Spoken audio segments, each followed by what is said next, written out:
is I'm a corporate wellness coach and a professional hypnotist. So my talk today is on the science of hypnosis in the 21st century. So I just thought I'd start a little bit just briefly of where I've come from to arrive at this point, talk a bit about what a lot of the misconceptions people have about hypnosis, then talk about what it actually is, and then talk about modern techniques and how we're using it to make people have happier lives. So basically I started off doing a degree in psychology up to the master's level, and probably about 11 years ago when I was working in corporate Sydney, I had some sessions for stress management with a hypnotist, and I was pretty much hooked from then. Learned everything I could about it, and now I've been working in the field for almost 6 years now. But whether I'm talking to a group like this, or people on the street, or people in the clinic, I find out that people have a lot of misconceptions about what hypnosis is. And when I ask, where do these misconceptions come from, it's usually from Hollywood movies or TV, where they've got this idea of a sort of a hypnotist swinging a watch and talking in a sort of a creepy voice and making people do things against their will. I don't know if people have seen this before. Yeah, okay, so I'm standing before you today to tell you that hypnosis is not mind control, it's not zombieism, it's not the ability to take control of someone's mind. And the reason for that is whether you're in hypnosis or whether you're wide awake or asleep at night, we all have a part of our mind called the protective mind. And the protective mind makes sure that you're never going to do anything that's against your deeply held morals or ethics, or that's going to put you in danger. So this part of our mind's always there to protect us. To give an everyday example, you could be out to the world, dead asleep at night, and all the normal sounds of cars and traffic in the background, and the creaking of the house, people moving. But if you hear a little sound that's just out of place, like a tapping on the window, you'd wake up straight away, because that protective part of the mind has noticed that that's something that's out of place. Or for some people who have newborn babies, the same thing. You could be out to the world, but if you hear that little baby make a sound, you wake up immediately, because that protective part of the mind is always there, always awake, always aware. And of course, we're using hypnosis for good anyway. So that's the first misconception. The second misconception is a lot of people think that it's sleep. And this is a fault of hypnotists somewhat, because we often use the word sleep when we reintroduce the hypnotic state of mind. But hypnosis is not sleep, even though the person looks like they're asleep in the chair. It's actually just a very relaxed state of mind. The person can still hear what the hypnotist is saying, and in fact their senses are 200 to 300 times more aware, more awake, more acute when they're in a hypnotic trance than when they're walking around during the day.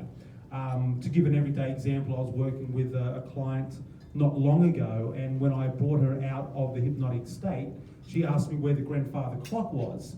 And I was wearing one of the old sort of click watches. So the watch was so amplified in that state of mind that she thought it was a grandfather clock.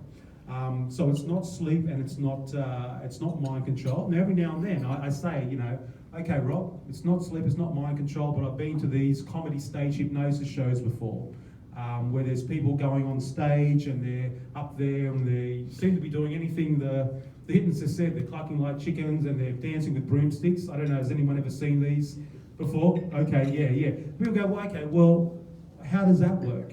Well, the way that works is everything in life happens in context. So there's a principle called mental expectancy. So when people go to a comedy show, even if they've never been to one before, they've got an idea that people are going to be up there doing some wild, crazy things. So they go there with that expectation, knowing that something's going to happen on stage. And then, of course, the hypnotist says, who wants to come on stage and be hypnotized? So they put their hand up, they volunteer to come up and be hypnotized. And so the hypnotist selects a number of people, and they do a couple of what we call suggestibility tests to see who in that point of time is ready to go into a hypnotic trance. So by the time they do the induction, they've allowed themselves to go into that state of mind, knowing that they're probably going to do some wild things. So they've really allowed the process to happen. Now again, if the hypnotist says, I want you to pretend you're Superman and fly off the stage, the 2-meter stage, they wouldn't do it, because that protective part of the mind is always awake and always aware. And to give an example in the clinic, so if I was working with someone come to see me for stop smoking, for example, and I was there giving them suggestions that, as you're a non-smoker now, you're going to live a life healthier, you're going to see your children grow up, and now I want you to stand up from the chair and start clucking like a chicken. They're not going to do it, because it's not in the context of what they've come to see me for. They're going to wake up and go, what the hell are you talking about, Rob? So everything happens within a context there. So that's a little bit about what it isn't. So what is hypnosis? Well, the clinical definition is that it's the establishment of acceptable thinking and focus and bypassing of the critical factor of the conscious mind. So what exactly does that mean? Basically, it means that the person being hypnotized is willing to be guided by the hypnotist long enough so that the conscious mind goes to the background and their subconscious mind comes to the forefront. Because as hypnotists, we're working with the programming of the subconscious mind.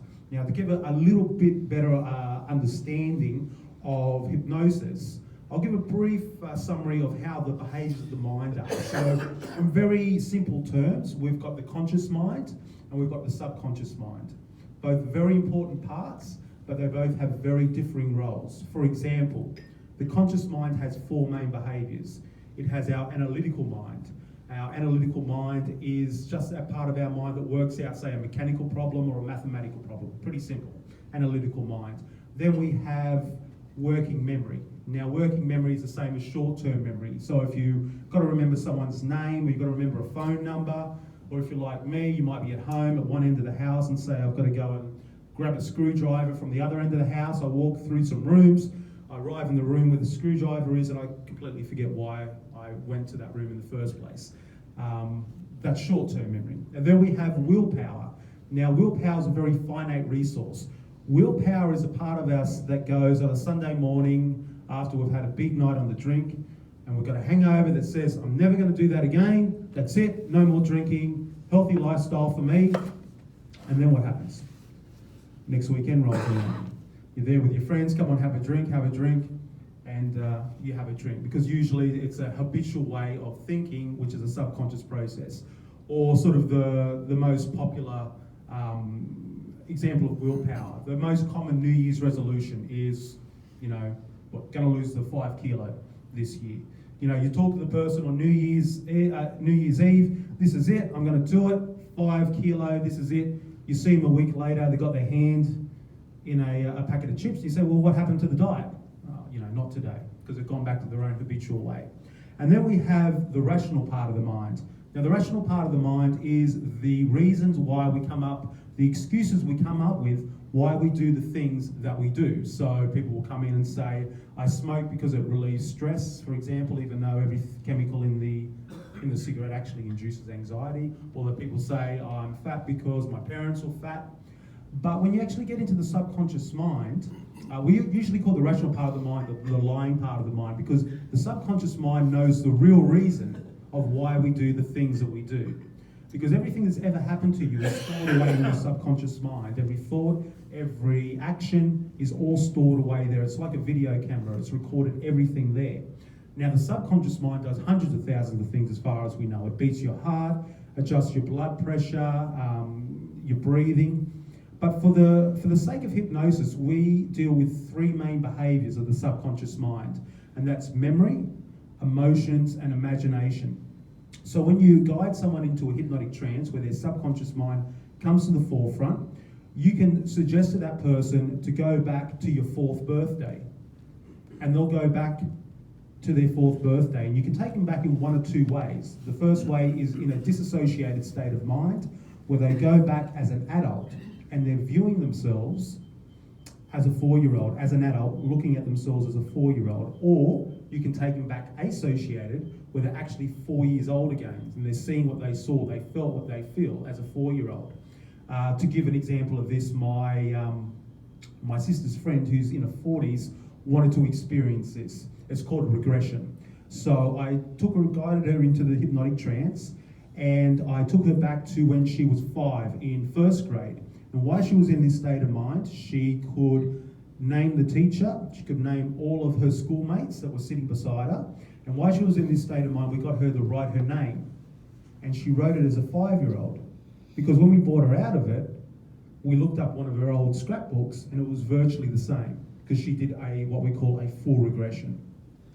How I would use this in a clinical session, for example, I talked about the rational part of the mind with a stop smoking client, for example. A lot of smokers think that I smoke because it reduces stress. But when you regress them back to the first time they ever had a cigarette, they were coughing, they were spurting. Usually, 95% of the time, they were with their high school mates and they wanted to fit in. So they were actually started smoking for a need of safety and security. So that was the real reason. So then what we do as hypnotists, we can change that by letting them know that they no longer need that habit in order to feel safe and be part of the group. So that's an example of the rational versus subconscious real meaning. Secondly, emotions. Now, when a person is in a hypnotic trance, their emotions are much more accessible. So people sometimes come to me just to feel happier in life or just to feel more confident. So when you guide them into this state of mind, you can suggest to them, I want you to feel happy, I want you to feel as confident, I want you to feel strong. And the subconscious mind will accept that as long as it's a positive suggestion. And then what we can do from there is start to anchor that into the nervous system. So every time you bring your fingers together, you feel a wave of confidence. And we anchor that in. So if they have to do, say, a talk or something, and they need to feel confident, all they have to do is set off that anchor. And then we have imagination. Now, a couple of little other behaviors of the subconscious mind. The subconscious mind cannot tell the difference between the past, the present, and the future. To the subconscious mind, it's all the same. An everyday example of this is if you've ever been in, say, a supermarket and they start playing a song from when you were a teenager or when you were in love, and you start to get those feelings come back again. That's because the subconscious can't tell the difference. Or, you know, coming into spring, I start to smell sunscreen. It takes me straight back to where I used to go for holidays with my family when I was 5 years old. That's because, again, the sense of smell is very powerful. So how we can use this also too, the subconscious mind cannot tell the difference between what's vividly imagined and what's actually happened. And most people use this in a less than positive way. When they're usually at night time, they're in bed. You ever notice how your problems seem a lot more vivid and real when the lights are out, there's no other input, your eyes are closed, and you're thinking about X, and you start to worry. But during the day, that same problem's there, but it's not as vivid, not as real as that state of mind. What we're doing, we're taking that person and we're getting them to imagine positive scenarios. So for example, I have a lot of corporates come to me about, they get promotions in their work and they have to get up and they have to do talking. They have to stand up in front of people and they get nervous about that. So what we can do is get them to go in, remember a confident time, start to anchor that into the neurology and have them imagine going in, feeling confident, being able to remember everything that they need to remember and feeling good about it. And with enough repetition in the mind, because again, the subconscious mind cannot tell the difference between the past, the present, and the future, we can have them play that a number of times in a very quick succession, and the subconscious mind goes, oh, okay, well, I've done this many times now, and I felt good, so I'm supposed to feel good. So you're changing the programming at that level. So who can be hypnotized? Now, it used to be thought that using old technique, there was only a certain amount of people that could be hypnotized, or only a certain amount of people could reach a deep level, and a certain amount could do a medium.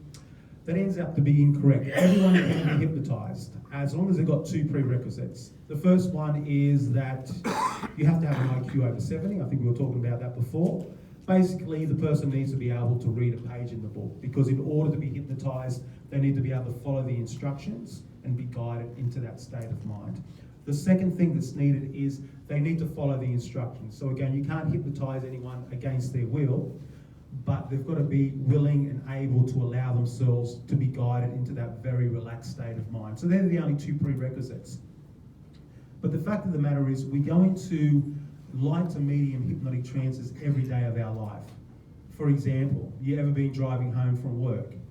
You're driving home from work, you know the way, you've been down that road hundreds of times before, your mind starts to drift and dream. Maybe you start to think about what you did on your last holiday.